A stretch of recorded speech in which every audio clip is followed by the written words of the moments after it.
Makanya kita jadikan hari Jumat ini adalah untuk merevitalisasi lagi, untuk memperbaharui lagi, membarukan lagi iman kita, ketakwaan kita, agar kita tidak terkalahkan oleh syaitan yang bergerak di dalam aliran darah kita.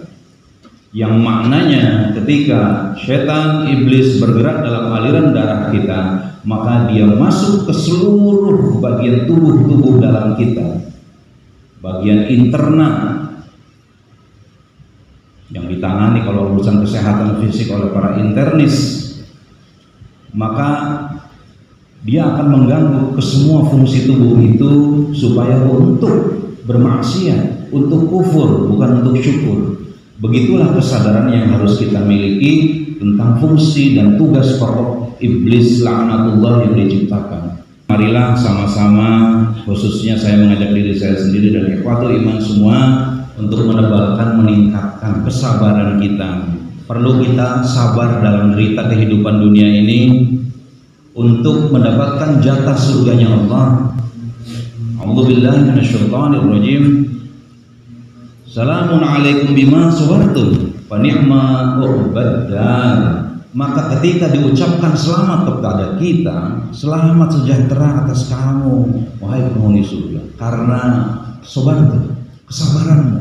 Fa ni'ma uqbaddar, maka alangkah nikmatnya tempat kesudahan itu, akhirat yang nanti kita masuki. Dan dalam konteks ayat ini adalah ketika kita diberikan greeting, congratulations, ucapan ahlan wa sahlan, bahkan di atas itu keselamatan dari para malaikat yang datang dari semua penjuru pintu surga yang mengucapkan selamat kepada kita.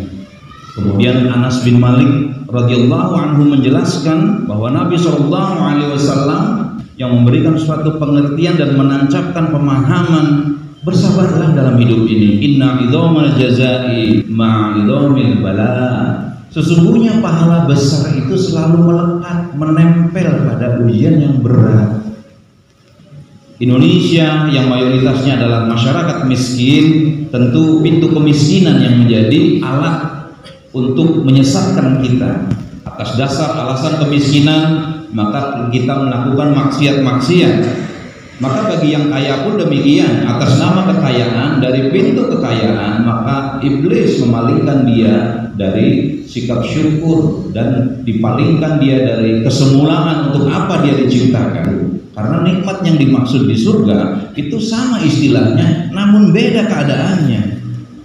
Dan itu hanya diboleh dinikmati oleh orang-orangnya, diantaranya yang bersabar tadi. Dalam surat Al-Fusilat diserangkan, walakum fiha ma tastahi anfusakum walakum fiha ma tad'un. Di dalam surga itu kamu akan memperoleh segala kenikmatan yang kamu ingin. Walakum fiha ma tad'un, dan kamu memperoleh pula di dalamnya kenikmatan yang kamu minta. Dalam hadis qudsi dikatakan, kalau Allah Azza wa Jalla berfirman, a'dadtu li ibadis salihin ma la 'ainun ra'at. Aku telah menyediakan bagi hamba-hambaku yang saleh kenikmatan ma la 'ainun ra'at, kenikmatan yang belum pernah kita lihat. Wala udhun sami'ah, dan kamu belum pernah dengar, telingamu itu belum pernah dengar tentang gambaran yang nikmatnya surga nanti. Ini bahasa akidah yang hanya iman orang yang soleh tadi kan, a'dadtu li ibadis salihin. Orang yang soleh hanya yang mengerti ini. Kalau nggak soleh nggak bakal bisa ngerti.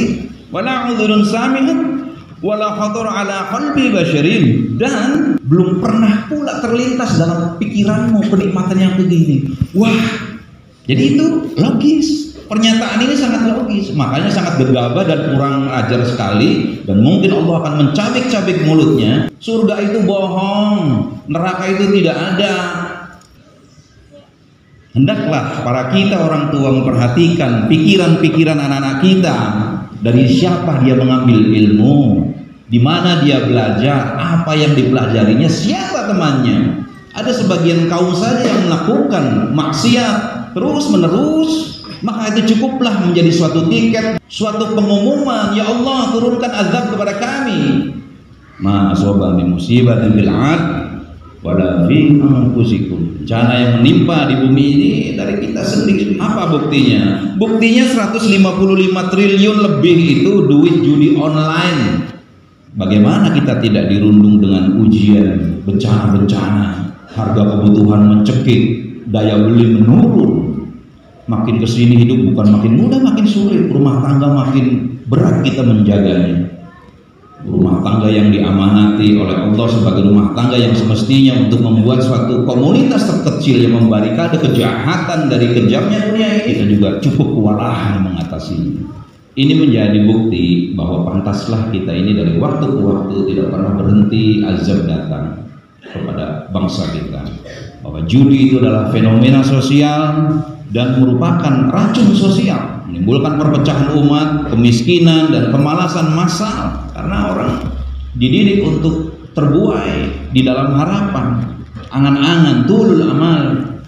Makanya Khamr digandengkan selalu dengan maisir. Khamr, minuman keras, dan maisir, judi itu menghalangi kemampuan besar akal waras kita, menghancurkan kewarasan berpikir kita. Kita akan sibuk, anak-anak kita itu sibuk dengan keduanya. Bahkan mungkin yang masih sholat pun sambil memikirkan judinya itu. Ini bencana. Apabila kita mendiamkan itu dan fungsi nahi mungkar kita dicampakkan, maka bersiaplah kita menimpa hukuman Allah yang berat. WHO tahun 2018 itu sudah mengatakan tentang judi ini mengganggu kesehatan jiwa, atau gambling disorder atau gaming disorder, game.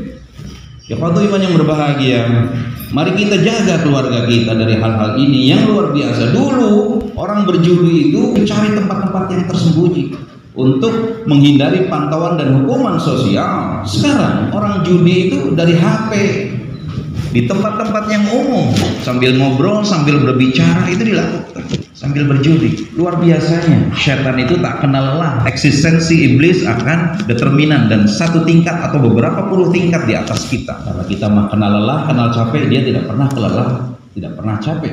Bahkan ketika kita tidur pun dia tetap, iblis menggoda kita. Maka dampak adiktif kecanduan jelas akan menghancurkan sendi-sendi ekonomi bangsa, bahkan ekonomi keluarga, dan mematikan etos kerja, semangat bekerja, nggak ada kompetisi. Maka orang akan bertindak apapun asal bisa berjudi, padahal dia tahu kemungkinan untuk mendapatkannya itu kecil. Padahal dia tahu bahwa banyak kriminal yang ditimbulkan akibat ini, stres yang berkepanjangan, bahkan stres ini bisa depresi dan banyak yang bunuh diri akibat perjudian ini. Maka Allah sudah mengingatkan dalam Al-Maidah itu, ya ayyuhalladzina amanu innamal khamru wal maisiru wal ansabu wal azlam rijsum min amali syaitan fajtanibuhu la'allakum tuflihun.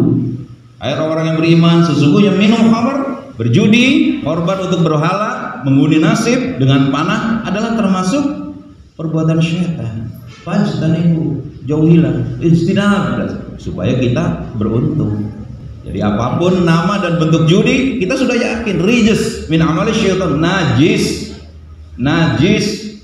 Bagaimana mungkin kita membelanjai keluarga atau makan dari barang najis?